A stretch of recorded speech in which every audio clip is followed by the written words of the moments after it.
ನಮಸ್ಕಾರ ಕಣ ಸ್ವಾಮಿ ಎಲ್ರಿಗೂ.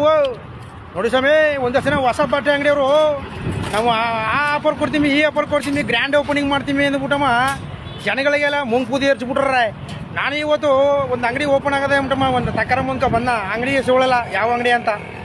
ಅಲ್ಲಿ ಹೋಗಿ ನೋಡಿದ್ರೆ ಈ ಮೊನ ಸೀಟ ಪಾವಡೆಗೂ ಕಾಲು ಸೀಟ ಬಂತಾಗದ ಬಟ್ಟೆಗಳು, ಅದನ್ನ ಒಂತ ಗುಡ್ಡ್ಯಾಕೆ ಮಡ್ಗಾರೆ.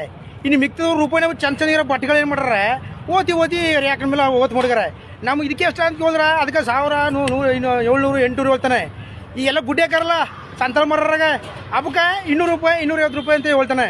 ಜನಗಳಿಗೆ ಡಿಸ್ಕೌಂಟ್ ಒಂದು ಸುಳ್ಳು ಹೇಳೋದು, ಡಿಸ್ಕೌಂಟು ಇಲ್ಲ, ಫಸ್ಕೌಂಟು ಇಲ್ಲ.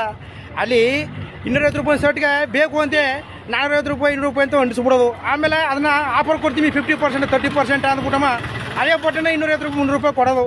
ಇದೆಲ್ಲ ಬಿಸ್ನೆಸ್ ಟ್ರಿಕ್ಸು. ನಾವು ಒಳಗೆ ಹೋಗಿದ್ಮು, ಅಲ್ಲಿ ತಕ್ಕದ್ರಲ್ಲಿ ನೆನ್ನೆ ಮುಗಿದೈತು ಹೋಗ್ರೆ ಆಚೆಗೆ ಅಂತಂದ್ರು. ಇದೇ ಆಫರು. ಒಂದಷ್ಟು ಜನ ನಿಜವಾದ ಜನಗಳಿಗೆ ಒಳ್ಳೆ ಕಮ್ಮಿ ಬೆಲೆ ಹಂಗೆ ಬಟ್ಟೆ ಕೊಡೋರು ಅವರೇ.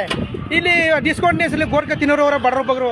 ಅದು ಯಾನು ಉಚ್ಚಕ್ಕೆ ಜನ ಮರಳು ಜಾತ್ರೆ ಮರಳು ಅಂತಾರಲ್ಲ, ಆಗ ಒಂದಷ್ಟು ಜನ ಬಟ್ಟೆಗಳು ಅಂದ್ಬಿಟ್ರೆ ಏನೋ ಎಮ್ಗಳಿಗೆ, ಗಂಡೆಗಳಿಗೆ, ಟಿ ಶರ್ಟ್ಗಳು ಗೌರ್ಕರ ಸಾಯ್ತಾರೆ.